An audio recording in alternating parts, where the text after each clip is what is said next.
اللهم صل على سيدنا محمد يا رب صل وسلم دائما ابدا على حبيبي.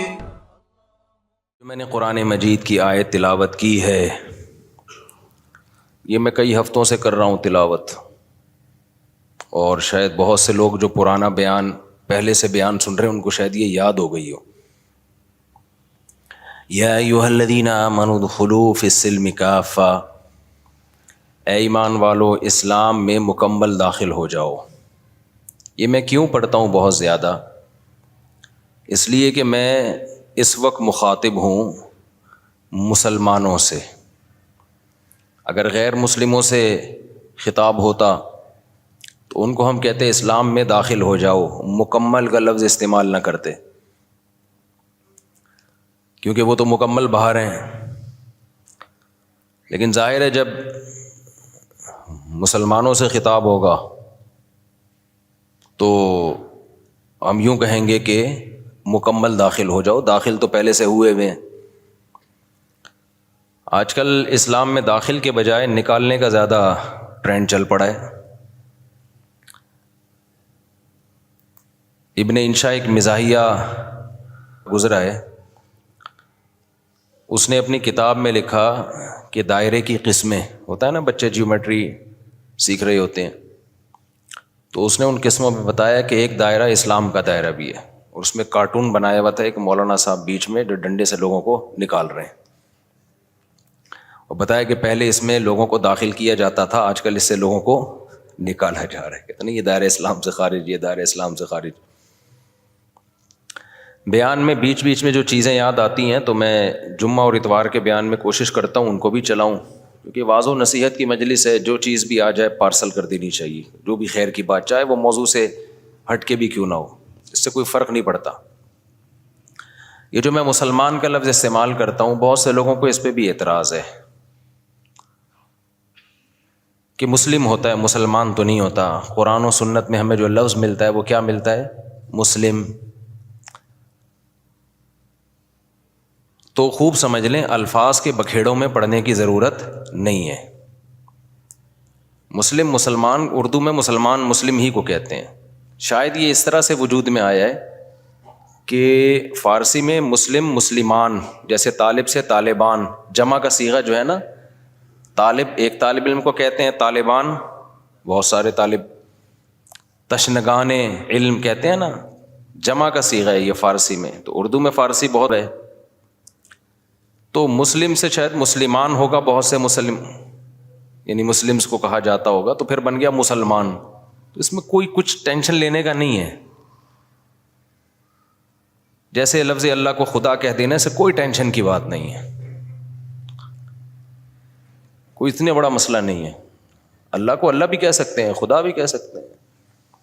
فارسی میں خدا، گاڈ بھی کہہ سکتے ہیں انگلش میں. عمل میں مسلمان بالکل زیرو ہوتا جا رہا ہے، الفاظوں کے بکھیڑوں میں پڑا ہوا ہے. تو بار بار میں بات کہتا ہوں، فرقہ واریت ناموں کو دیکھ کے کہا جاتا ہے مختلف فرقے، ناموں کو ختم کرو، تو ناموں کو ختم کرنے میں ایک نیا فرقہ بنا لیتے ہیں. تو کسی بھی کوئی بھی چیز کی پہچان کچھ بھی بن جاتی ہے. لوگ اپنی آسانی کے لیے نا، زبان جو ہے نا، زبان لینگویج جسے کہتے ہیں ہم، یہ بالکل نیچرل وے میں وجود میں آتی ہے. اس میں آپ اگر کاٹ چھانٹ شروع کر دیں گے تو بہت بڑی مشکل ہو جائے گی. لوگ جب جس چیز کو جو نام دے دیں تو مان لینا چاہیے اس کو. اب یہ جو میں بار بار بتاتا ہوں، یہ میرا ٹاپک نہیں ہے، 2 منٹ میں بس اس کو سمیٹ کے آگے چلتے ہیں، کہ یہ جو دیوبندی، بریلوی، اہل حدیث اور فلانا ڈمکانا، حنفی، شافی، یہ لوگوں کے دیے ہوئے نام ہیں. یہ غیر مسلم کے مقابلے میں نہیں ہے، یہ مسلمانوں کے آپس کے مقابلے میں ہے. اب جب ایک چیز ہوگی تو اس کو نام تو دیا جائے گا نا. مسلم کے مقابلے میں چاہے دیوبندی ہو، بریلوی ہو، شیعہ ہو، اہل حدیث ہو، جو بھی ہو، غیر مسلم کے مقابلے میں ہم سب کیا ہیں؟ مسلم ہیں. لیکن جب مسلمانوں میں مختلف مکتبہ فکر وجود میں آ گئے تو وہ ایک دوسرے سے فرق کیسے کریں گے؟ مسلم غیر مسلم سے کریں گے. اگر مسلم غیر مسلم سے کریں گے اس کا مطلب آپ دوسرے کو غیر مسلم مان رہے ہو. تو جب مختلف مکاتب فکر وجود میں آ گئے تو ان کا ایک دوسرے سے فرق کرنے کے لیے اسلام کے علاوہ کوئی اور نام دینا پڑے گا. ایک آسان سی مثال دے دیتا ہوں. ہندوستان میں فرقے نہیں تھے تو کچھ لوگ تیجا 40واں کرتے تھے, کچھ تیجا 40واں نہیں کرتے تھے. اب لوگوں نے تو فرق کرنا ہے نا, تو لوگوں نے اپنی آسانی کے لیے نام دے دیا کہ یار جو نہیں کرتے ان کا تعلق زیادہ تر دیوبند کے مدرسے سے ہے, تو لوگوں نے ان کو ہائی لائٹ کر دیا کس نام سے؟ دیوبندی کے نام سے. یہ پبلک کا دیا ہوا نام ہے. اور جو تیجے 40 میں کرتے تھے وہ ایک مکتبہ فکر تھا, ان کے پاس ان کے اپنے دلائل تھے, ان سے چاہے ہم متفق ہوں یا نہ ہوں لیکن انہوں نے کچھ بنائے دلائل, ان کی رائے تھی. تو جب وہ لوگ بڑی تعداد میں آ گئے اور وہ ربیع الاول میں یہ سب کچھ کرنے لگے جو وہ کرتے ہیں, تو ایک مکتبہ فکر تھا تو لوگوں نے اس کا نام کیا کر دیا, کیونکہ ان کا تعلق زیادہ تر بریلی سے تھا تو لوگوں نے خود کیا کہنا شروع کر دیا, بھائی یہ بریلوی ہے. اب اگر آپ کہیں نہیں ہم سب مسلم ہیں, تو اس کا مطلب یہ ہوا کہ جو تیجے 40 میں نہیں کر رہے وہ بریلویوں سے فرق کے لیے لوگ ان کو نام دے مسلم. اس کا مطلب خود بخود مان لیا کہ جو تیجے کر رہے ہیں وہ غیر مسلم ہیں. اس سے فرقہ واریت کم ہوگی یا بڑھے گی؟ وہ کہے گا یار ہمیں تم نے غیر مسلم بنا دیا. تو مسلمانوں کے آپس میں جب ڈفرینس ہوگا نا تو اس میں فرق کے لیے یہی نام دیے جائیں گے.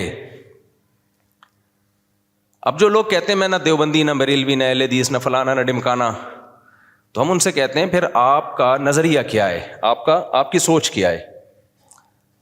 تو جو آپ کی سوچ ہے تو وہ سوچ کے لوگ تو پہلے سے پائے جاتے ہیں, تو وہی تو ہو گیا, نام آپ نے وہ نہیں رکھا لیکن وہ سوچ آپ کی پائی جاتی ہے. اور جب آپ اپنے آپ کو کہیں گے مسلم مسلم مسلم, تو یہ غیر مسلم سے فرق کے لیے تو مسلم کہا جائے گا, لیکن آپس میں فرق کے لیے اگر مسلم کہہ رہے ہیں اٹ مینس دوسرا کیا ہے, آپ اس کو غیر مسلم مان رہے ہیں. اور آسان کر دیتا ہوں پھر یہ چلتا ہوں آگے. یہ بہت زیادہ فرقے آج کل یہ لفظ بہت زیادہ چلایا جا رہا ہے. اس کے نام پہ فرقے کم نہیں ہو رہے, بنائے جا رہے ہیں, فیکٹریاں لگا دی ہیں فرقے بنانے کی.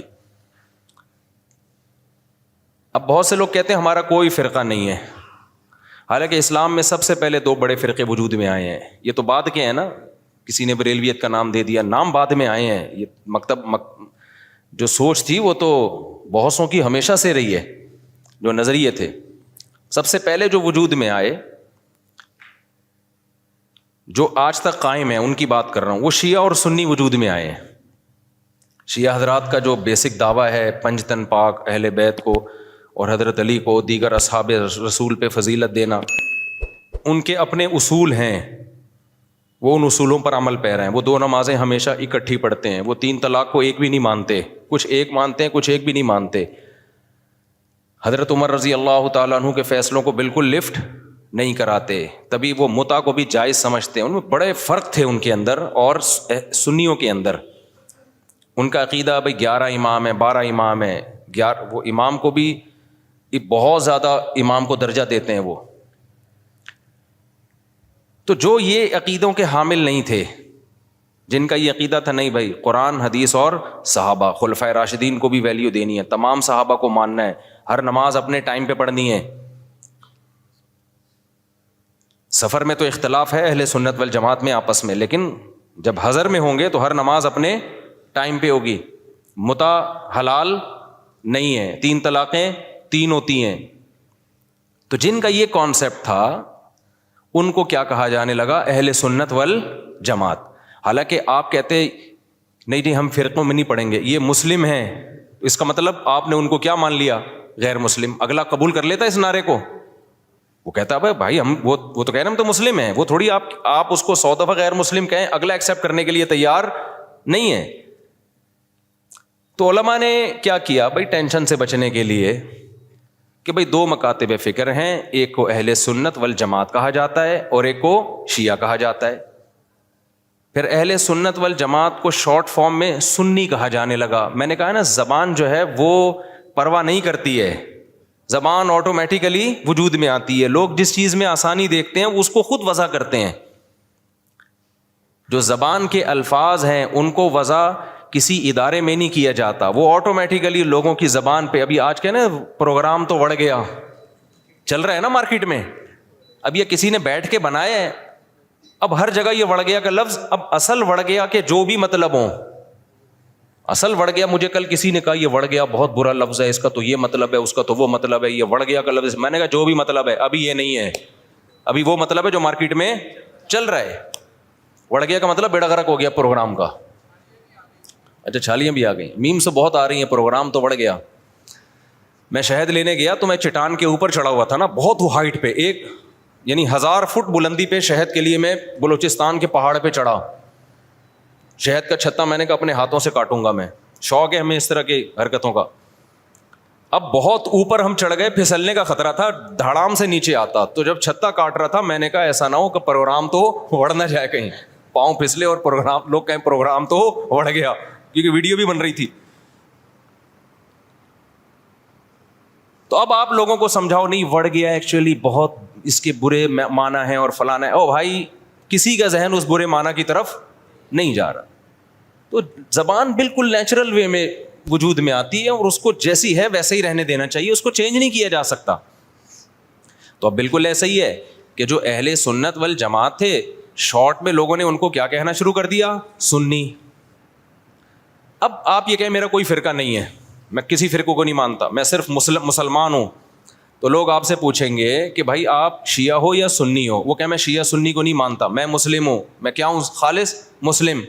تو اگلا پوچھے گا نا کہ آپ کے عقیدے کیا ہیں, آپ حضرت علی کو دیگر صحابہ پہ فضیلت دیتے ہو, آپ متع کو جائز سمجھتے ہو. وہ کہیں نہیں. اسے کہا جائے آپ ہر وقت 2 نمازیں اکٹھے کرنے کے قائل ہو, ظہر ہمیشہ جیسے شیعہ لوگ پڑھتے ہیں, وہ کہے گا نہیں. تو اسی کو تو سنی کہا جاتا ہے جو یہ کام نہیں کرتے. آپ سب صحابہ کو مانتے ہو, ہاں جی مانتا ہوں, تو یہی تو سنی ہے, انہی کو تو سنی کہتے ہیں. کہ نہیں میں سنی نہیں, میں مسلم ہوں. تو بھائی جو عقیدے آپ کے ہیں ان شارٹ اس کو سنی کہا جاتا ہے. تو اس میں کیا تکلف ہے منہ سے پھوٹ دو کہ میں سنی ہوں, مان رہے ہو انہی عقیدوں کو. تو اسی کے تو لوگوں نے آسانی کے لیے ان شارٹ کیا کہنا شروع کر دیا, سنی کہنا شروع کر دیا. اب آپ اس لیے نہیں کہہ رہے اپنے آپ کو سنی کہ میں فرقے کی چھاپ نہیں لگانا چاہتا. بھائی چھاپ لگانا چاہو یا نہیں چاہو, پبلک جو ان عقیدوں کا حامل ہوتا ہے پبلک اس کو سنی ہی سمجھتی ہے. تو آپ بول دو میں سنی ہوں, کچھ نہیں ہوتا, اس سے کوئی قیامت نہیں آ جائے گی. ایسے موقع پہ بلا وجہ نہیں چیختے پھرو کہ میں سنی ہوں, میں فلانا ہوں, میں ڈمکانا ہوں, میں یوں ہوں. جب ضرورت پڑے تو کہا جا رہا ہے نا, بلا وجہ تھوڑی ہائی لائٹ کیا جا رہا ہے. اور آسان مثال,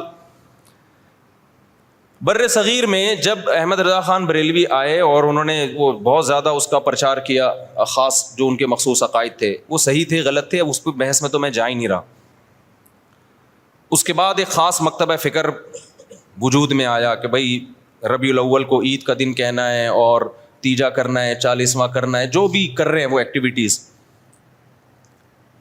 اب کیا ہوا کہ جب یہ ایکٹیویٹیز بڑھی ہیں تو لوگوں نے کہا یہ والے جو لوگ ہیں نا, کچھ لوگ یہ چیزوں کو مانتے ہیں اور کچھ لوگ ان چیزوں کو بولو نہیں مانتے. تو لوگوں نے جو نہیں مانتے تھے ان کو دیوبندی کہنا شروع کر دیا, جیسے ہم لوگ نہیں مانتے, ہمارے اکابر بھی نہیں مانتے تھے. تو لوگوں نے کہا کہ یار یہ جو مکتبہ فکر ہے نا, ان کا تعلق زیادہ تانے بانے ان کے دیوبند مدرسے سے جا کے ملتے ہیں. تو چاہے اب تانے بانے دیوبند سے ملیں یا نہ ملیں, بر صغیر میں صرف دیوبند کا مدرسہ تھوڑی تھا, لاکھوں ہزاروں مدرسے تھے. چاہے جس مدرسے سے بھی فارغ ہو, چاہے وہ دیوبند کا نہ بھی ہو, پبلک نے اس کو کیا کہنا ہے, دیوبندی. کیونکہ پبلک آسانی دیکھ رہی ہے نا, آسانی دیکھ رہی ہے, اس کی ڈیپ میں نہیں جاتی, زبان میں نہیں اتنی ڈیپ میں جایا جاتا. لوگ کہتے ہیں یار ان شارٹ بتاؤ کیا ہو تم. اور جو لوگ یہ کام کر رہے تھے ان کو پبلک نے کیا کہنا شروع کر دیا, بھائی بریلوی کہنا شروع کر دیا. اب آپ کے ہاں کوئی بندہ رشتہ لے کر آیا اپنی بیٹی, آپ کی بیٹی کے لیے, بیٹھا ہوا ہے سامنے, چائے رکھ دیا آپ نے, ڈبو کے بھی نہیں کھا رہا, اس کو پتہ ہے رشتہ ٹوٹنے کا خطرہ ہوتا ہے, ایٹیٹیوڈ کے خلاف ہے یہ ڈبو کے کھانا نا, تمیز سے بیٹھا ہوا ہے. آپ لوگ کیا تھے کہ آپ تیجا بھی کرتے ہیں, 40واں بھی کرتے ہیں, عرس بھی مناتے ہیں, قوالیوں میں بھی جاتے ہیں. آپ کا ایک یہ سوچ ہے آپ کو رشتہ اسی قسم کا چاہیے. میں سمجھا پا رہا ہوں, ادھر توجہ میری طرف. آپ کو رشتہ چاہیے اسی مزاج کا. تو آپ لڑکے سے ان شارٹ کیا پوچھو گے کہ آپ مسلم ہو یا غیر مسلم, یہ پوچھو گے. اگر آپ نے پوچھ لیا کہ بیٹا آپ ہمارا کوئی فرقہ نہیں ہے, ہم دیکھنا چاہتے ہیں آپ کی سوچ کیا ہے, ہم صرف مسلم ہیں, تو بیٹا آپ مسلم ہو یا غیر مسلم. وہ کیا کہے گا, میں کوئی ہندو عیسائی چمار لگ رہا ہوں آپ کو؟ وہ شرم نہیں آتی آپ کس طرح کے سوال پوچھ رہے ہیں مجھ سے؟ بولو نا کیا ہو گیا, یہی کہے گا نا وہ جواب میں کہیں دیکھو بیٹا ہم فرقوں کو تو مانتے نہیں, ہم تو یہ مانتے نہیں دیوبندی, بریلوی, اہل حدیث اور شیعہ سنی, بیٹا یہ سب چیزیں یہ تو منجن ہے, منجن. یہ کیا ہے؟ یہ فرقوں کے منجن ہیں. بیٹا ہم سمپل مسلمان ہیں, آپ بتاؤ کیا ہو, آپ مسلمان ہو یا نہیں؟ اگلا کہے گا انکل ختنے دکھا دوں کیا میں آپ کو؟ میں مسلمان ہوں تو مسلمان گھرانے میں آیا ہوں نا. کس طرح کی باتیں کر رہے ہیں آپ؟ آپ بھی مسلمان ہیں, ہم بھی مسلمان ہیں. تو اب آپ یہ بتائیں کہ مسلمانوں میں آپ کا مکتب فکر کیا ہے, کس سوچ کے حامل ہیں آپ کی سوچ کیا ہے, آپ کے اصول اور ضابطے کیا ہیں؟ آپ تیجے 40 میں کرتے ہیں؟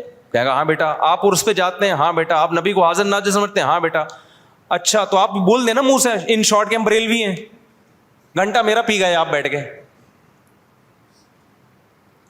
اور لڑکی والے بھی لڑکے سے یہ پوچھیں گے کہ بیٹا ان شارٹ آپ بتاؤ. اچھا لڑکا الٹے سوال پوچھ رہے ہیں, آپ مسلم ہیں؟ میں صرف مسلم ہوں. آپ بتائیں مسلم ہیں؟ وہ دیں گے رشتہ؟ بولے پتہ نہیں کس قسم کا آدمی, ہم کہتے ہندو لگ رہے ہیں ہم تجھے شکل سے کیا. تو وہ بھی ان شارٹ پوچھیں گے بیٹا آپ دو بڑے مکتب فکر بر صغیر میں چل رہے ہیں, کچھ تیجے 40 میں کو مانتے ہیں, کچھ تیجے 40 میں کو نہیں مانتے. تو جو نہیں مانتے ان کو دیوبندی کہا جاتا ہے. لوگوں نے اپنی آسانی کے لیے نام دیا اور سوسائٹی نے اس کو ایکسیپٹ کر لیا اس نام کو, اور جو کرتے ہیں ان کو بریلوی کہا جاتا ہے. تو ان شارٹ آپ بتا دو کہ آپ دیوبندی ہو یا بریلوی ہو. وہ اگر کہتے میں بریلوی, چل بھائی ٹھیک, رشتہ ڈن ڈنا ڈن. اگر وہ کہتے کہ میں دیوبندی ہوں تو بھائی پتلی گلی سے نکلو. سمجھ رہے ہو؟ ناموں کی بات کر رہا ہوں میں. ہاں بلا وجہ اپنا نام ہائی لائٹ کرنا. اچھا ایک اور اس میں ہم اہل حدیث کو بھی اس میں لے لیتے ہیں.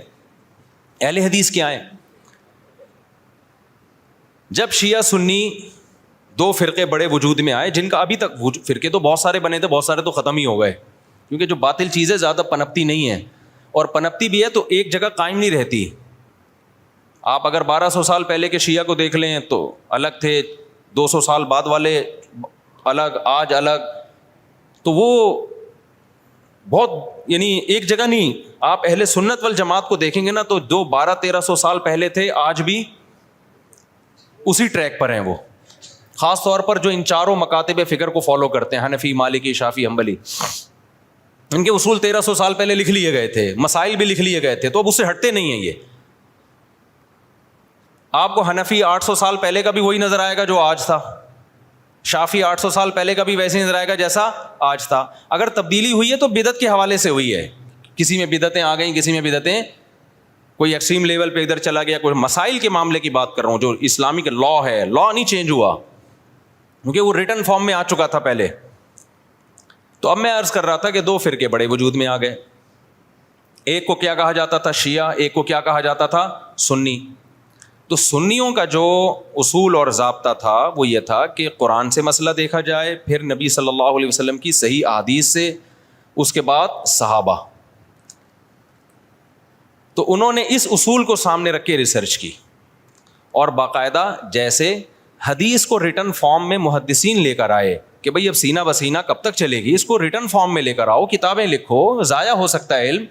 تو اسی طرح جو مسائل تھے, یہ جائز ہے, یہ ناجائز ہے, یہ مکروہ ہے, یہ حرام ہے, یہ مکروہ تنزیہ ہے, فلاں کام کرنے سے سجدہ سہو واجب ہوتا ہے, فلاں غلطی کرو تو سجدہ سہو نہیں, پوری نماز ہی لوٹانی پڑے گی, ہزاروں مسائل تھے نا.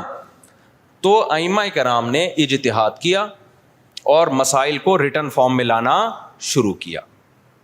تو جو اہل سنت والجماعت تھے وہ ان کے 4 مکاتب فکر وجود میں آئے. جو کام امام ابو حنیفہ نے کیا, اس کام سے جو متاثر ہوئے اور اس طریقے کو جنہوں نے فالو کیا, ان کو کیا کہا جانے لگا؟ حنفی. اور جنہوں نے امام شافعی کو فالو کیا, ان کو کیا کہا جانے لگا؟ بولتے کیوں نہیں؟ شافعی. اب آپ بتاؤ جو امام شافعی کو فالو کرتے, ان کو اگر ہم مسلم کہتے کہ نہیں حنفی شافعی کچھ نہیں ہوتا, یہ مسلم ہے, اس کا مطلب شافعی اگر مسلم ہے تو حنفی بھی غیر مسلم ہے؟ نہیں آئی میرا خیال ہے بات سمجھ. تو یہ صحیح نام, یہ نام صحیح ہوتا؟ جنہوں نے امام مالک کو فالو کیا ان کو کیا کہا جانے لگا؟ مالکی. جنہوں نے امام احمد کو فالو کیا انہوں کے کیا کہا جانے لگا؟ حنبلی، جیسے کہ سعودی عرب میں. تو اللہ کا کرنا ایسا ہوا کہ یہ 4 اماموں کا فقہی دنیا میں چلا ہے صدیوں. بہت سارے مسائل میں ان میں اتفاق تھا. کچھ مسائل ایسے تھے کہ 2 امام ایک طرف 2 دوسری طرف، کچھ میں 3 ایک طرف 1 ایک طرف. تو جو اختلافی تھے وہ اب اختلافی رہ گئے ہمیشہ کے لیے، جو اتفاقی تھے وہ کیا بن گئے؟ اتفاقی بن گئے. اب جو اختلافی تھے تو علماء نے کہا کہ بھائی چونکہ اتنے بڑے بڑے ائمہ نے ریسرچ کا کام کیا ہے، یہ اختلاف اب حل نہیں ہو سکا. جیسے رفع الیدین کا مسئلہ اختلافی بن گیا، امام کے پیچھے آمین زور سے کہنی آہستہ کہنی ہے، یہ کیا بن گیا؟ اختلافی. ہاتھ یہاں باندھنے یہاں باندھنے، یہ ذہن میں رکھے سینے پہ ہاتھ باندھنا کسی مجتہد سے منقول نہیں ہے، بلکہ سعودی عرب کے ایک عالم کا بھی کلپ بھی آیا، انہوں نے کہا یہ مکروہ عمل ہے سینے پہ ہاتھ باندھنا، کیونکہ اس بارے میں صحیح حدیث موجود نہیں ہے. تو وہ اگر میں کہتا نا ہندوستان کے کسی عالم کا، تو پھر لوگ کہتے ہیں نہیں یہ تو مانتے ہی نہیں حدیثوں کو، حالانکہ غلط بات ہے، کیوں نہیں مانتے بھائی؟ لیکن سعودیہ کے تبھی آپ نے ائمہ حرمین کو بھی دیکھا ہوگا سینے پہ ہاتھ نہیں باندھتے، وہ بھی نیچے ہاتھ باندھتے. تو 4 اماموں میں کسی کے ناف کے اوپر ہے، کسی کے ناف کے تھوڑا سا اوپر، کسی کا ناف کے بالکل اوپر. ایسا 4 میں سے کسی کی ریسرچ نہیں ہے کہ سینے پہ ہاتھ باندھے جائیں، یہاں یوں کر کے ہاتھ باندھے جائیں. خیر جو باندھتے ہیں ہمیں ان سے کوئی چڑ نہیں ہے، کوئی اتنا بڑا ایشو نہیں ہے یہ. میں تو صرف یہ بتا رہا ہوں کہ یہ جو الزام لگایا جاتا ہے نا کہ یہ لوگ حدیثوں کو نہیں مانتے، یہ الزام غلط ہے. کیونکہ حدیثیں میں ہوتا نا تو یہ 4 اتنے بڑے بڑے مجتہدین جن کو پوری امت نے، جو تابعین تبع تابعین کے دور کے لوگ تھے، ان کو تو حدیثیں زیادہ پہنچی تھیں اور حدیث کی سند کی تحقیق یہ زیادہ اچھے طریقے سے کر سکتے تھے، یہ قائل ہوتے اس کے. تو ابن خزیمہ کی جو روایت ہے سینے پہ ہاتھ باندھنے والی، وہ صحیح روایت نہیں ہے. مصیبت آج کل یہ ہے کہ آپ کا جو مذہب ہوتا ہے آپ وہ حدیث کو لازمی صحیح کہنا ہے، مارکیٹ میں جو چل رہا ہے، اور جو مخالف کی دلیل ہے وہ لازمی کیا ہے؟ پہلی نظر میں ہی ضعیف ہے. یہ چل رہا ہے مارکیٹ میں. خیر، تو ان 4 اماموں میں جب اختلاف کچھ باقی رہ گیا تو امت کے بڑے بڑے علماء نے فتویٰ دیا کہ بھائی اب یہ اختلاف ختم کرنا ممکن بولو نہیں ہے، کیونکہ صحابہ میں یہ اختلاف تھا. کوئی یہاں ہاتھ باندھتا، کوئی ہاتھ چھوڑ کے نماز پڑھتا. صحابہ میں صحیح حدیث سے ثابت ہے ایک صحابی ہاتھ چھوڑ کے نماز پڑھتے تھے، اور یہ بھی ثابت ہے صحیح سند سے کہ مدینہ والے ہاتھ چھوڑ کے نماز پڑھتے تھے. تو امام مالک نے کہا کہ بھئی مدینہ والے جب ہاتھ چھوڑ کے نماز پڑھ رہے ہیں تو نبی کی آخری نماز تو انہوں نے دیکھی ہے، تو میں ہاتھ چھوڑ کے نماز کے قائل ہوں. ٹھیک ہے ہاتھ باندھنے والی حدیثیں ہیں لیکن وہ پرانے زمانے کی ہیں. مدینہ کس کو فالو کر رہا ہے؟ نبی کے آخری عمل کو فالو کر رہا ہے، تو میں ہاتھ چھوڑ کے نماز. تبھی مالکیہ پوری دنیا میں جہاں بھی ہیں کیسے نماز پڑھتے ہیں؟ بولتے کیوں نہیں؟ ہاتھ چھوڑ کے. اب کبھی ہمیں ہاتھ چھوڑا ہوا بندہ نظر آ جائے نماز پڑھ رہا ہے تو ہمیں اشکال ہوتا ہے یار ساری دنیا تو ہاتھ باندھ کے نماز پڑھ رہی ہے، یہ کیوں چھوڑ رہا ہے؟ تو ہم بجائے اس کے کہ بولیں یہ مسلم ہے یا میں مسلم ہوں، تو کیا مطلب وہ غیر مسلم، وہ ہندو ہے وہ؟ تو ان شارٹ ہم کیا کہتے ہیں؟ یہ فقہ مالکیہ کو فالو کرتے ہیں. یہ کیا کرتے ہیں بھائی؟ یعنی مالکی ہیں. یہ کیا مطلب؟ یہ امام مالک کی جو تحقیق ہے اس کو زیادہ اس پر اعتماد کرتے ہیں. حدیثوں میں تو سب کچھ ملے گا آپ کو. جب سب کچھ ملے گا تو کسی نے ایک حدیث کو ترجیح دی، دوسری میں تعویل کی، کسی نے دوسری کو ترجیح دی، اس والی حدیث میں تعویل کی. میں سمجھا پا رہا ہوں اپنی بات؟ اور یار بہت سے نئے لوگ آ جاتے ہیں تو پرانی مثال دوبارہ ریپیٹ کر دیتا ہوں تاکہ یہ ٹاپک منجی ٹھک جائے، اس ٹاپک کی ایک دفعہ کمپلیٹ ہو جائے، پروگرام بڑے نہیں. دیکھو نبی صلی اللہ علیہ وسلم نے بنو قریظہ کی طرف، بخاری مسلم کی حدیث ہے، ایک لشکر کو روانہ کیا. خوب غور سے سننا تاکہ یہ فرقہ واریت کے نام پہ جو گند پھیلایا جا رہا ہے نا معاشرے میں، پہلے فرقہ واریت پھیلائی جا رہی تھی لیکن صاف پتہ چلتا تھا یہ فرقہ پرست ہے. اب لیبل لگایا جا رہا ہے اتحاد امت کا، لیبل چینج کر دیا لیکن فرقہ واریت پہلے سے زیادہ پھیلائی جا رہی ہے. لیبل چینج ہو رہا ہے اب خالی، یعنی اس طریقے سے پھیلائی جا رہی ہے کہ سانپ بھی مر جائے اور لاٹھی بھی نہ ٹوٹے. تو دیکھو نبی صلی اللہ علیہ وسلم نے بنو قریظہ کی طرف لشکر روانہ کیا. صحابہ کرام کا توجہ ہے نا آپ کی میری طرف. جب لشکر روانہ کیا تو آپ صلی اللہ علیہ وسلم نے صحابہ سے فرمایا کہ تم میں سے کوئی عصر کی نماز اس وقت تک نہ پڑھے جب تک بنو قریظہ نہ پہنچ جائے. اب صحابہ کے پاس اس سے زیادہ صحیح حدیث کوئی ہو سکتی تھی؟ اس کی تو کوئی سند بھی نہیں ہے، ڈائریکٹ سن رہے ہیں نبی کے زبان اقدس سے. جتنے بھی صحابہ تھے نبی نے سب کو کہا عصر کی نماز جب تک بنو قریظہ نہ پہنچ جاؤ تمہیں پڑھنے کی اجازت. جملہ کمپلیٹ کریں نہیں ہے. اللہ کی قدرت کہ جب راستے میں وہ گئے ہیں تو نماز قضا ہونے لگی, دیر ہو گئی ان کو مقام تک پہنچنے میں. اب صحابہ پریشان ہو گئے, بھائی اب پڑھیں گے نہیں پڑھیں. بعض حضرات نے کہا بھائی نبی کا آرڈر ہے نہیں پڑھنی, قضا کریں گے نماز, کیونکہ ہم تو نبی کے حکم کے محتاج ہیں. ہم پڑھتے کیوں تھے؟ نبی نے حکم دیا تھا نا, تو جب نبی نے چھوڑنے کا حکم دیا ہے تو چھوڑیں گے ہم. دوسرے صحابہ نے کہا کہ نہیں بھائی, نبی کا مطلب یہ تھوڑی تھا کہ قضا کر دو. آپ جب کسی کو بھیجتے ہیں کہ بھائی یہاں سے حیدرآباد جا رہے ہو, دیکھو بیٹا وہیں پہ نماز پڑھنا, راستے میں خطرہ ہے, کوئی بھی مسئلہ ہو سکتا ہے, تو مطلب یہ آپ کو یقین ہے کہ اثر تک پہنچ جائے گا. قضا کرنے کی تھوڑی اجازت ہے, کیونکہ قرآن میں آتا ہے حافظوا علی الصلوات والصلاۃ الوسطیٰ, درمیانی نمازوں کی حفاظت کرو. درمیانی تو اثر کی نماز ہے, اس کی تو خاص تاکید ہے. تو نبی کا حکم تو یہ ہے, لیکن نبی کا مقصد یہ بولو نہیں تھا. نبی عالم الغیب تھوڑی ہے, ان کو کیا پتا تھا کہ یہ قضا کر لیں گے, تو اس لیے ہم پڑھیں گے. اب دو جماعتیں بن گئیں, ایک نے کہا ہماری رائے ہے کہ ہم نے پڑھنی ہے, دوسرے نے کہا ہماری رائے ہے کہ ہم نے. دونوں کا مقصد کیا؟ خواہش نفس تھا. اب اگر وہ دونوں پھٹا شروع کر دیتے وہاں پہ کہ تو حدیث کا منکر ہے, معاذ اللہ نقل کفر منجن بیچ رہے ہو تم لوگ, ہمارے پاس صحیح حدیث ہے, نبی نے کہا ہے کہ نہیں پڑھنی, بس ہم نہیں پڑھیں گے. اور جو نہیں پڑھے گا ہمارے ساتھ, جو پڑھے گا وہ دائرہ اسلام سے خارج ہے, وہ حدیث کا منکر ہے, وہ گمراہ ہے, وہ جہنمی فرقوں میں ہے. اس سے فرقہ واریت کم ہوتی ہے بڑھتی؟ بولتے کیوں نہیں؟ لڑائی پیدا ہوتی, پھڈا پیدا ہوتا. جن کا خیال تھا نہیں پڑھنی, انہوں نے کہا بھائی ہمیں یہ سمجھ میں آ رہا ہے, اب نبی موجود تو ہے نہیں کہ ہم ان سے پوچھیں یا رسول اللہ آپ کا مطلب کیا تھا. رابطہ بھی نہیں ہے, کوئی فون بھی نہیں تھا اس زمانے میں. دوسرے فریق نے کہا بھائی ہمیں تو یہی لگ رہا ہے کہ نبی کا یہ مفہوم نہیں تھا, وہ تو ہمیں آسانی کے لیے نبی نے حکم دیا تھا, راستے میں خطرات ہوتے ہیں, اب قضا تھوڑی ہو سکتی ہے, ہمیشہ پڑھی ہے بھائی, تو آج بھی پڑھیں گے ہم. انہوں نے پڑھ لی. اب انہوں نے نہیں پڑھنے والوں کو یہ نہیں کہا کہ تم تو مطلب ہی نہیں سمجھتے حدیثوں کا, تمہارے مطلب کھوپڑی میں سینس. آج کل فروعی مسائل میں اسی طرح چیلنج کیا جاتا ہے نا, جب فروعی مسائل میں اختلاف کو ذکر کیا جاتا ہے تو مذہبی اسکالر کا ایٹیٹیوڈ یہی ہوتا ہے, بدتمیزی والا. تو صحابہ میں سے جن کا خیال تھا پڑھنی چاہیے پڑھ لی, جن کا خیال تھا نہیں پڑھنی چاہیے نہیں پڑھی. دو مکتب فکر وجود میں آ گئے کہ نہیں آ گئے اس لحاظ سے وقتی طور پہ. اچھا, دونوں نے ایک دوسرے کے پیچھے نمازیں بھی نہیں پڑھی, یہ بھی ذہن میں رکھیں. جب وہ پڑھ رہے تھے تو انہوں نے ان کی اقتدا نہیں کی ہے, ان کا خیال تھا یہ غلطی پر ہے. جب ایک جماعت نماز پڑھ رہی تھی تو دوسرے نے یہ ان کے پیچھے نماز نہیں پڑھی, کیونکہ ان کا خیال یہ تھا بھائی نبی کا مقصد, نبی نے حکم دیا نہیں پڑھنی ہے تو ہم کیسے پڑھ لیں. تو وہاں کسی نے فتویٰ نہیں لگایا کہ یہ دونوں ایک دوسرے کے پیچھے نمازیں ہی نہیں پڑھتے, یہ تو ویسے ہی کیا ہیں, گمراہ ہیں. بھائی کیسے پڑھے؟ ان کی رائے یہ کہ یہ ٹھیک نہیں کر رہے, اس لیے نہیں پڑھی انہوں نے نماز. تو میری اگر رائے یہ ہے کہ یہ والا مکتبہ فکر سنت کے مطابق نماز نہیں پڑھتا, یا ایسے نماز پڑھتا ہے کہ میری رائے کے مطابق وہ شرائط ہی نماز کی پوری نہیں ہوتی, تو میں نہیں پڑھوں گا. آپ مجھے کیوں گن پوائنٹ پہ مجبور کر رہے ہیں کہ پڑھو اس کے پیچھے آپ, فرقہ واریت کو ختم کرنے کے لیے. اس سے فرقہ واریت تھوڑی ختم ہوگی. فرقہ واریت کیسے ختم ہوگی؟ جو صحابہ کا ایٹیٹیوڈ تھا, جس نے پڑھنی ہے پڑھ لے, نہیں پڑھنی ہے نہیں پڑھے. کسی نے گن رکھ کے دوسرے کو نہ پڑھوانے کی کوشش کی اور نہ چھڑوانے کی کوشش کی. میں سمجھا پا رہا ہوں؟ خدا کی قسم قدر کر لو ان باتوں کی, قدر کر لو, قدر کر لو ان باتوں کی.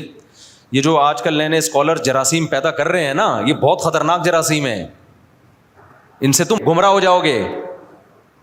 پھر کیا ہوا؟ جب یہ فریق نبی کی خدمت میں پہنچائے واپس, نبی کو اطلاع دی گئی کہ ایک نے ایسا کیا دوسرے نے ایسا کیا. نبی نے کسی کو ملامت بولو نہیں کی.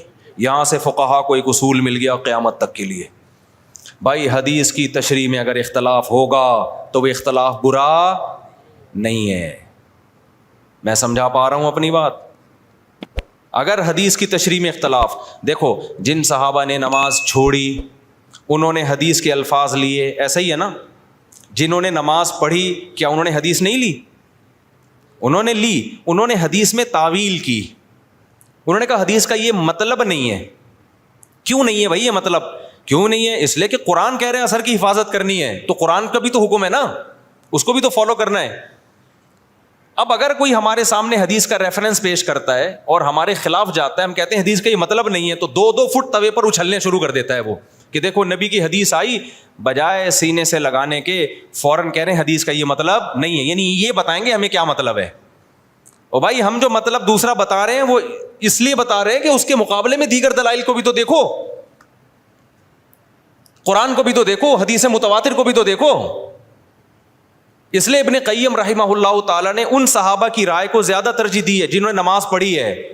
انہوں نے کہا انہوں نے کیا کیا ہے کہ حدیث کا ایسا مفہوم بیان کیا کہ وہ حدیث دیگر حدیثوں سے اور قرآن کی آیتوں سے میچ کر گئی ہے.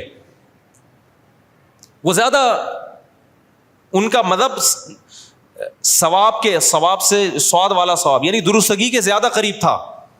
تو یہی امام حنیفہ کا اصول ہے کہ جب بھی کوئی حدیث آتی ہے چاہے صحیح حدیث ہو, وہ قرآن اور احادیث مشہورہ متواترہ پہ پیش کرتے ہیں. اگر اس کے موافق ہے تو ٹھیک ہے, نہیں ہے تو اس میں تعویل کر دیتے ہیں.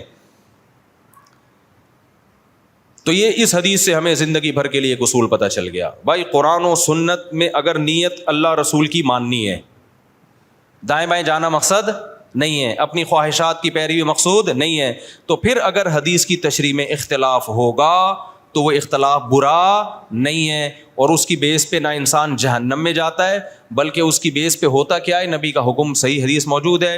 اذا اجتہد المجتہد, جب کوئی اجتہاد کرتا ہے, مجتہد عام آدمی نہیں, مجتہد اجتہاد کرتا ہے, فإن اخطأ فلہ اجر, غلطی کرے گا پھر بھی اجر ملے گا, وإن اصاب فلہ اجران, درست نتیجے تک پہنچے گا 2 اجر ملیں گے اس کو. ہم کہتے ہیں دونوں صحابہ میں سے ایک نے صحیح کیا دوسرے نے غلط کیا, لیکن جس نے غلط بھی کیا نیت ٹھیک تھی ان کو یہی سمجھ میں آیا تو غلط کے باوجود ان کو اجر ملا, اور جنہوں نے صحیح کیا تو ان کو کتنے اجر ملے, بولو 2 اجر ملے. لیکن اتنی بات ثابت ہو گئی کہ نہ انہوں نے ان پہ طعنہ تشنیع طنز کیا, نہ انہوں نے ان پہ طنز کیا. اب ہوا یہ کہ چاروں اماموں نے جب اجتہاد کیا تو اس کے نتیجے میں بھی یہی ہوا ہے کہ بہت سے مسائل میں آپس میں کیا ہو گیا, اتفاق. مثال کے طور پر اس مسئلے میں اتفاق ہو گیا کہ حالت اقامت میں حضر میں 5 نمازیں اپنے ٹائم پہ پڑھی جائیں گی, 2 نمازیں اکٹھی نہیں کی جائیں گی. سفر میں 3 امام اس کے قائل ہوئے کہ 2 اکٹھی کی جائیں گی. امام صاحب نے کہا کی جائیں گی, مگر کس طریقے سے, قضا کر کے نہیں, بلکہ ظہر کو آپ عصر کے قریب لے کے جائیں گے, پھر پڑھیں گے, پھر عصر کو مقدم کریں گے. انہوں نے حدیثوں میں یہ مفہوم کیوں بیان کیا, وہی اصول تھا ان کا, بھائی پہلے کس پہ پیش کرو, قرآن پہ. تو قرآن تو ہر نماز سفر ہو یا حضر اپنے ٹائم پہ پڑھنے کا حکم دے رہا ہے آپ کو. تو انہوں نے کہا اس طریقے سے جمع کی جائیں گی. اب کیا ہوا, اسی طرح صدقہ فطر میں اختلاف ہوا. امام ابو حنیفہ نے کہا حدیث میں آتا ہے کہ آٹا دے دو کسی غریب کو, تو اگر کوئی پیسے دے دے تو بھی ٹھیک ہے, مقصد تو پورا ہو گیا. تینوں اماموں نے کہا نہیں بھائی مقصد نہیں, حدیث میں جب آٹا ہے تو ہم کیا دیں گے, آٹا ہی دیں گے. لہذا آپ نے سعودی عرب میں دیکھا ہوگا جب وہ عید کے دن فطرانہ دیتے ہیں تو آٹے کی تھیلیاں لے کر آتے ہیں عیدگاہ میں, دیکھا ہوگا نا جو لوگ سعودی عرب میں رہے ہیں. ہمارے یہاں ڈائریکٹ پیسے جمع کرا دیتے ہیں. ایسا ہی ہے کہ نہیں ہے؟ اب کیا ہوا, امام شافعی کی رائے ہوئی کہ بھئی ہاتھ یہاں باندھے جائیں, امام حنیفہ کی رائے ہوئی ہاتھ یہاں باندھے جائیں, امام مالک کی رائے ہوئی کہ ہاتھ چھوڑ دیے جائیں. تو یہ سب چیزیں حدیثوں میں ہمیں ملتی ہیں. امام شافعی کی رائے رکوع میں جاؤ تو ہاتھ اٹھا کے نماز پڑھو, رفع الیدین کرو. امام حنیفہ کی رائے ہوئی عبداللہ بن مسعود کی صحیح حدیث ہے کہ بھئی صرف تکبیر تحریمہ میں کرو, اس کے علاوہ نہیں کرو, اور اس نماز کو عبداللہ بن مسعود نے نبی کی نماز قرار دیا. تو امام صاحب نے دلائل کے تانے بانے ملائے, انہوں نے کہا میری نظر میں یہ آخری نماز ہے نبی کی, اس پہ قرائن ہے ان کے پاس, بہت مضبوط قرائن ہے. اب جب یہ مکاتب فکر بن گئے تو جس نے امام شافعی کو فالو کیا وہ رفع الیدین کر رہا ہے, جس نے امام حنیفہ کو فالو کیا وہ نہیں کر رہا. اب اس میں یہ کہنا کہ وہ حدیث کو مانتا ہے وہ حدیث کا منکر ہے, یہ ہے جہالت. اٹ از کالڈ, یہ اس کا مطلب ہے آپ کو ایک ادھر کے دلائل معلوم ہے ادھر کے معلوم نہیں ہے, یہ آپ کی کھوپڑی میں آ نہیں رہے, اپنی جہالت کو دوسروں پہ آپ تھوپ رہے ہیں. سمجھتے نہیں ہے نا بات. امام صاحب کا جو مذہب ہے رفع الیدین نہ کرنے میں بہت مضبوط مذہب ہے. امام ترمذی امام بخاری کے شاگرد لکھتے ہیں کہ زیادہ تر صحابہ رفع الیدین نہیں کرتے تھے. اس پہ میں کئی دفعہ پیش کر چکا ہوں حوالے, لیکن ابھی یہ ٹاپک نہیں ہے رفع الیدین, ایسا نہ ہو میرا پورا بیان وہ رفع الیدین کا کلپ نکال کے آگ لگا دیں اس میں. دونوں طرف دلائل ہیں. تو امت نے کیا کیا, انہوں نے کہا یہ کام اب ہو چکا ہے, فقہ مرتب ہو گیا, اب جو جس کو فالو کرے. زیادہ تر ہوا یہ کہ جو مکاتب فکر کے لوگ جس علاقے میں اسلام لے کر گئے تو غیر مسلم آٹومیٹیکلی اسی فقہ میں داخل ہو گئے. اب چونکہ ہندوستان میں جو اسلام آیا تو کوفہ اور بصرہ سے آیا ہے. کوفہ بصرہ میں عبداللہ بن مسعود اور علی کے شاگرد رضی اللہ ان کے زیادہ شاگرد تھے, وہ اسلامی خلافت کا ذریعہ تھا. تو وہاں سے اسلام دنیا بھر میں پھیلا, پورا ہندوستان. تو وہ نمازیں بھی وہی والی آ گئیں ساری, بغیر رفع الیدین والی. تراویحاں 20 رکعتیں آ گئیں, سمجھ رہے ہو. ازبکستان میں بھی وہی, ایران میں بھی, افغانستان میں بھی, بنگلہ دیش میں بھی. تو میجورٹی جو تھی وہ وداؤٹ رفع الیدین نماز پڑھنے لگی. اور چونکہ یہ امام حنیفہ کی رائے تھی تو اس مکتبہ فکر کو کیا کہا جانے لگا, بولو, حنفی. اب اگر اس کو ہم مسلم کہتے, اس کا مطلب جو رفع الیدین کرنے والے ہیں وہ کیا ہیں, غیر مسلم. تو یہ کوئی عقل کی بات ہوتی؟ یہ میں اس لیے کہہ رہا ہوں, لوگ کہتے ہیں نا نہ حنفی نہ شافی, ہم تو صرف مسلم ہیں. ابے تو پاگل ہے, تو منجن بیچ رہا ہے. بھائی ہم حنفی ہیں, شافعی اور مالکیہ کے مقابلے میں حنفی ہیں. غیر مسلم کے مقابلے میں کوئی حنفی شافعی نہیں ہوتا. اس میں ہم کیا ہیں, اس میں تو مسلم ہیں سارے. تبھی ہم بلا وجہ اپنے آپ کو نہ دیوبندی کہتے ہیں نہ حنفی کہتے ہیں. کبھی دیکھا ہم نے بلا وجہ دیوبندی حنفی خواہ کی؟ جب بھی کوئی پوچھے بھائی ہم مسلمان ہیں ماشاء اللہ سب لوگ. جہاں ضرورت پڑتی ہے, جیسے رشتہ لینے کے لیے گئے تو اگلا پوچھے گا تو دیوبندی ہے بریلوی؟ آپ نے کہا میں مسلم ہوں, علمی کتابی ہوں. تو وہ کہے گا تو کیا ہے بھائی, تو تیجا کرتا ہے کہ نہیں کرتا؟ وہ کہے میں نہیں کرتا. تو بولنا دیوبندی ہوں, پھوٹتا کیوں نہیں منہ سے؟ یا تو دیوبندی ہے یا اہل حدیث ہے, یہ دونوں نہیں کرتے. کیا خیال ہے بھائی؟ یا تو دیوبندی ہے یا کیا ہے, اہل حدیث ہے. کہ نہیں میں کچھ بھی نہیں ہوں. تو کیوں ٹائم ویسٹ کر رہا ہے بھائی تو؟ آپ اس سے پوچھ رہے ہیں لڑکی والوں سے آپ کیا ہیں, وہ کہیں میں ہم مسلم ہیں. او بھائی مسلمان کیا میں ہندو لگ رہا ہوں آپ کو شکل سے؟ آپ تیجا کرتے ہیں, ہاں جی کرتا ہوں. آپ ربیع الاول کو عید مناتے ہیں, ہاں جی. تو بولو منہ سے. ان شارٹ ایسے لوگوں کو کیا کہا جاتا ہے, بریلوی کہا جاتا ہے. فرقواریت تو جب پھیلتی کہ جب ہم بلا ضرورت ان ناموں کو استعمال کر رہے ہوتے خام خواہ میں. جہاں ضرورت نہیں ہے وہاں بھی اپنے نام کے ساتھ بلا وجہ کا حنفی لگایا ہوا ہے, بلا وجہ کا شافی لگایا ہوا ہے, بلا وجہ کا دیوبندی لگایا ہوا ہے, بلا وجہ کا اہل حدیث لگایا ہوا ہے. یہ تو بلا وجہ کا ہے. پھر ہم کہتے ہیں یار بلا جہاں ضرورت ہوگی وہاں یہ نام استعمال کیا جائے گا, جہاں ضرورت نہیں ہے تو وہاں یہ نام استعمال نہیں کیا جائے. اور جس کا کوئی نام ہی نہیں ہے, کہیں بھی منسوب نہیں ہے, اس کا مطلب وہ بالکل فارغ ہے. اس کا مطلب وہ, کیونکہ جتنے بھی مسلمانوں میں فرقے چلے آ رہے ہیں وہ یا تو یہی ناموں سے ہیں, اور حدیث میں آتا ہے جو اہل حق ہے وہ ہمیشہ رہیں گے. تو آپ جب نئی چیز مارکیٹ میں لا رہے ہو تو آپ کبھی بھی اہل حق میں شامل نہیں ہو سکتے. تو اس لیے جلدی اب ہو گیا تو اب کیا کروں, پھر اس کو جلدی سے نمٹاتا ہوں میں جلدی سے اس ٹاپک کو. تو یہ جو سنیوں کے 4 مکاتب فکر تھے نا, ان میں وہ اختلاف نہیں ہے جو شیعہ اور سنی کا اختلاف ہے, کیونکہ یہ سب قرآن کو مانتے ہیں, حدیث کو مانتے ہیں, ایک دوسرے کا احترام کرتے ہیں, سب بدعت کے خلاف ہیں. تھوڑے ان میں آگے جا کے اختلاف آتے ہیں. تو اس اختلاف کو ختم کرنا اب پاسبل نہیں ہے, کیونکہ اگر پاسبل ہوتا تو اتنے بڑے بڑے ائمہ اور ان کے شاگرد ختم کر چکے ہوتے. اب امت نے کیا کیا کہ بھائی اب بجائے اس کے کہ وہی بحثیں دوبارہ ہوں, امت کی صلاحیتیں جہاد کے میدانوں میں اور بے حیائی کے خاتمے اور بدعت کے خاتمے میں خرچوں. امت کے علماء صلحاء نے فتویٰ دیا بھائی اب کیونکہ ہماری نظر میں اہل سنت والجماعت وہ حق پرست فرقہ ہے, وہ اہل حق میں سے ہیں. تو سنی جو ہے ہماری نظر میں, کیونکہ حدیث میں جو علامتیں بیان کی گئی ہیں ما انا علیہ و اصحابی, جو میرے اور صحابہ کے طریقے پہ چلے گا. تو شیعہ حضرات چونکہ صحابہ کو نہیں مانتے, تو ہماری رائے یہ کہ بھائی ہم نجات یافتہ فرقہ کس کو سمجھتے ہیں, سنیوں کو. ہاں ہم لڑائی کے قائل نہیں ہیں کہ شیعوں کو جا کے تنگ کرنا شروع کر دیں, کیونکہ آپ کی رائے سے اگر کوئی اختلاف کرتا ہے تو میں نے بتایا 100 دفعہ اختلاف کرے, اس سے پھڈا نہیں ہوتا. پھڈا جب ہوتا ہے جب آپ منہ پہ جا کے کسی کو برا بلا کہنا شروع کر دو, یا ہر وقت بیان میں آپ ان کو برا بلا کہہ رہے ہو. اپنی علمی رائے بیان کر دیں, اس کے بعد کیا ہو جائیں آپ خاموش. جس نے آنا ہوگا آ جائے گا, نہیں آنا ہوگا تو چھوڑو, رہنے دو. کیا خیال ہے بھائی؟ فرقواریت جب پیدا ہوگی جب آپ اس کو برا بلا کہیں گے. آپ کہیں بھائی ٹھیک ہے بھائی آپ کی رائے, آپ نہیں عمل کریں, آپ 2 نمازیں اکٹھی پڑھیں, آپ جو ٹھیک ہے جیسے ہمیشہ سے ہوتا رہے. کہیں بھی لڑائی کی کوشش ہوئی ہے تو علماء نے اس کو ختم کرنے کی کوشش کی ہے. لڑائی بھی ناجائز ہے, اور وہ طریقہ جس سے لڑائی پھیلے, ممبروں پہ نام لے کے مخالفت کرنا, ممبروں پہ نام لے کے برا بلا کہنا. آپ کہیں میں تو لڑائی نہیں کر رہا, تو بھائی ذریعہ تو بن رہے ہو نا. ایک آدمی اپنی ساس یا سسر کے خلاف ممبر پہ بیٹھ کے بولتا رہتا ہے, جب وہ آئے گریبان پکڑے مارا انہوں نے اس کو, سالوں نے مارا, تو کہہ رہے میں نے آج تک تم پہ ہاتھ نہیں اٹھایا, تم پتہ نہیں کیوں مجھے مار رہے ہو, میں تو ہمیشہ محبت کی بات کرتا ہوں, میں نے کبھی تمہیں نہیں کہا کہ لڑائی کرو. کہہ رہے ہیں بھائی تو لڑتا نہیں ہے لیکن تو باتیں کر رہا ہے کہ لڑوانے والی. تو بعض لوگ گھننے بنے ہوئے ہوتے ہیں. تو شیعہ سنی لڑائی ہمارا ملک اس کا متحمل نہیں ہے. جو ان کا عقیدہ ہے بھائی وہ ان کو کرنے دو, آپ محبت والے انداز سے دلائل سے لوگوں کو بتا دو بھائی یہ ہماری نظر میں ٹھیک ہے اور یہ کیا ہے غلط ہے, تمہاری مرضی, ادھر چلے جاؤ ادھر آ جاؤ, یہ طریقہ صحیح ہے. تبھی ہم سے ہر طرح کے لوگ ملتے ہیں, شیعہ بھی ملتے ہیں, اہل حدیث بھی ملتے ہیں, ہر طرح کے. ہم حالانکہ میں تو دلائل سے بات کرتا ہوں کہ بھائی یہ ہماری نظر میں ٹھیک ہے, یہ لڑنے بھڑنے والی بات بولو نا, کیا ہو گیا, نہیں ہے. ملک میں پھٹے پہلے کم میں چل رہے. اچھا آگے چلتے ہیں ہم جلدی جلدی, جلدی سے لگاتا ہوں آگے, کیا اگر فارورڈ کا بٹن دبایا ہوا ہے میں نے. اب اہل سنت والجماعت جو تھے, یہ جنہوں نے یہ چاروں امام جو ہیں, حنفی, امام حنیفہ, امام مالک, امام شافعی, امام حنبل, یہ چاروں ریسرچر تھے, بہت بڑے محقق, پوری دنیا نے مانا ان کو. تب علماء نے کہا کہ بھائی دیکھو اب بجائے ادھر ادھر جانے کے نا کوئی پانچویں چیز نکالنے کے, یہ پوری دنیا میں پھیل گئے ہیں, پوری دنیا کے بڑے بڑے علامے, علماء, بزرگان دین, صلحاء, انہی میں سے کسی ایک کو فالو کر رہے ہیں, تو آپ بھی کیا کرو اچھے بچوں کی طرح انہی میں سے کسی ایک کو فالو کرو اور دوسرے کو برا بولو مت کرو.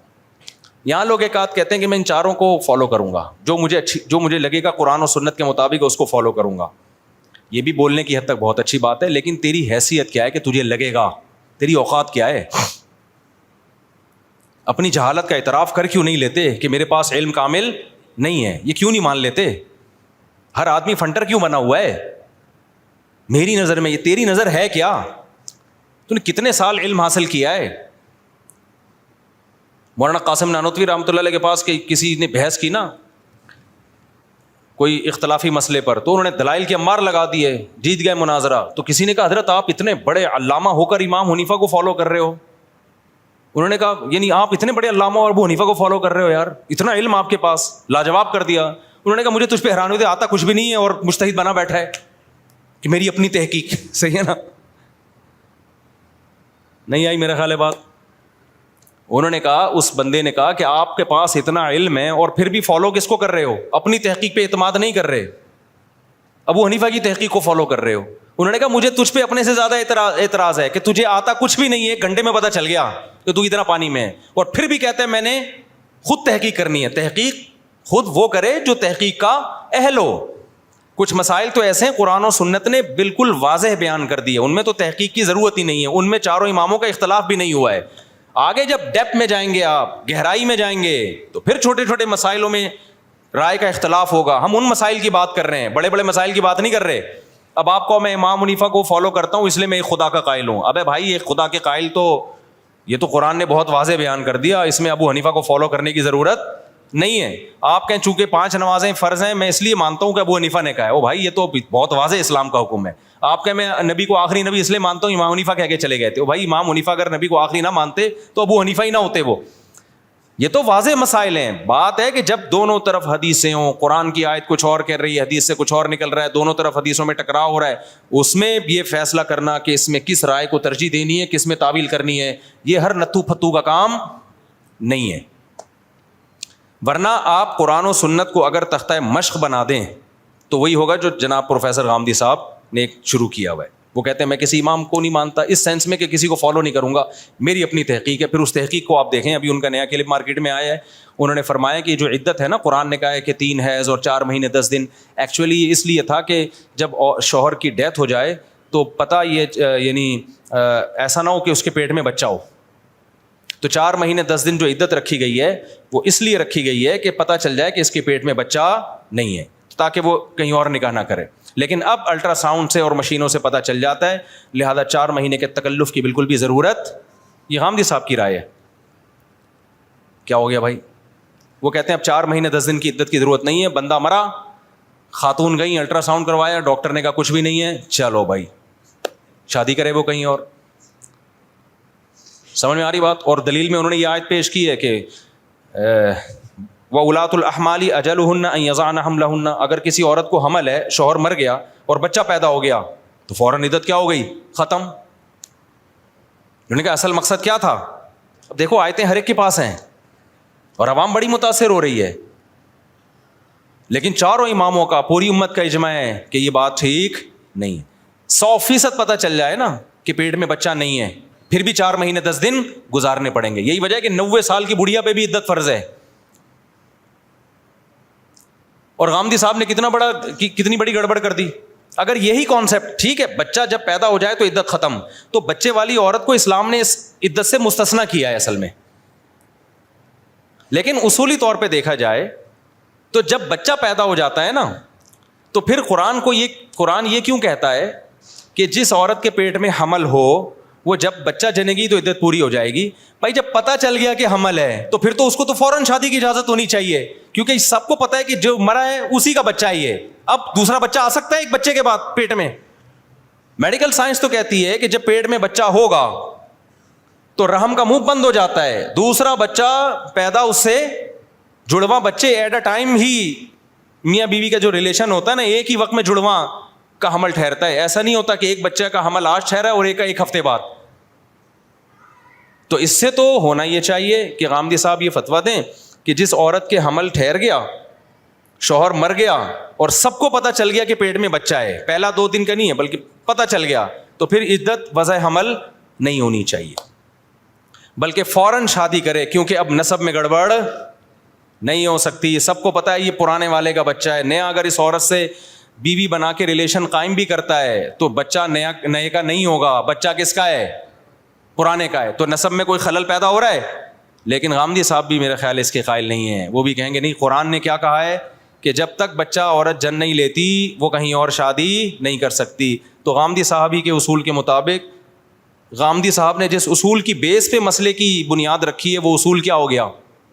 بولو نا, ختم. یہ میں اس لیے کہہ رہا ہوں اگر 4 اماموں کو فالو نہیں کرو گے تو جناب غامدی صاحب کو فالو کرنا پڑے گا آپ کو, اور اس طرح کی چیزیں مارکیٹ میں آئیں گی. اور ایک اور میرا سوال ہے جناب پروفیسر غامدی صاحب سے کہ اگر عدت کا مقصد یہی تھا, یہ بھی ہے عدت کا مقصد, لیکن صرف یہ نہیں ہے, صرف یہ نہیں ہے, میں آپ کو بتاؤں گا ہے کیا. اگر عدت کا مقصد صرف یہ ہوتا کہ پتہ چل جائے کہ بچہ نہیں ہے. اب غامدی صاحب کہتے ہیں ایک عورت کو طلاق ہوئی, قرآن کہہ رہے 3 حیض, یہی کہہ رہے ہیں نا قرآن, 3 حیض گزرے بغیر وہ عورت کہیں شادی نہیں کر سکتی. اب سوال پیدا ہوتا ہے, وہ غامدی صاحب کہتے ہیں اس کی وجہ یہ ہے کہ پتہ چل جائے کہ حمل نہیں ہے, لہٰذا اگر الٹرا ساؤنڈ سے پتہ چل گیا یا اور کسی ذریعے سے 100% یقین ہو گیا کہ حمل نہیں ہے تو جہاں چاہے شادی کرے وہ. ہم کہتے ہیں نہیں, 100% پتہ چل جائے پھر بھی جب تک 3 حیض نہیں گزریں گے. اور ہم نہیں کہہ رہے, صحابہ, تابعین, سارے ائمہ, مجتہدین سب یہی کہہ رہے ہیں. میرا سوال غامدی صاحب سے یہ ہے کہ اگر حیض کا مقصد یہ تھا کہ پتہ چل جائے اس کے بچہ نہیں ہے تو اس کے لیے 3 حیض کے تکلف کی ضرورت نہیں ہے, وہ 1 حیض سے بھی پتہ چل جاتا ہے. جب عورت کو طلاق ہوئی, اس کو پورا حیض کا پیریڈ آیا, اس کے بعد تو حمل والی عورت کو حیض آتا ہے, 7 دن تک حیض آتا رہا, اس کو مینسز کا بلڈ آتا رہا. پوری دنیا کے ڈاکٹروں کا اتفاق ہے کہ پریگننسی کے ہوتے ہوئے حیض نہیں آتا. تو پھر 1 حیض قرآن کو چاہیے تھا, عدت رکھ دیتا, 3 حیض کے تکلف کی ضرورت نہیں تھی. بلکہ قرآن اور پورا حیض بھی نہ گزرنے دیتا. قرآن کہتا ہے 2-3 دن کا بھی حیض آ گیا نا, بس پتہ چل گیا بچہ نہیں ہے, کہیں اور شادی کرا دو اس کی. میں اس لیے کہہ رہا ہوں کہ ائمہ کرام نے جو فتویٰ دیا نا 4 اماموں کو فالو کرو, وہ اس لیے کہ تاکہ 5واں غامدی صاحب جیسے کوئی امام نہ آ جائے جس کو آپ کو فالو کرنا پڑے. میں سمجھا پا رہا ہوں اپنی بات؟ ورنہ ایک غامدی نہیں ہے, غامدی صاحب کے نام پہ بہت سارے غامدی مارکیٹ میں مختلف ناموں سے چل رہے ہیں یوٹیوب پہ. تو آپ قرآن و سنت کے نام پہ دے دنادن منجن بکے گا, دے دنادن منجن.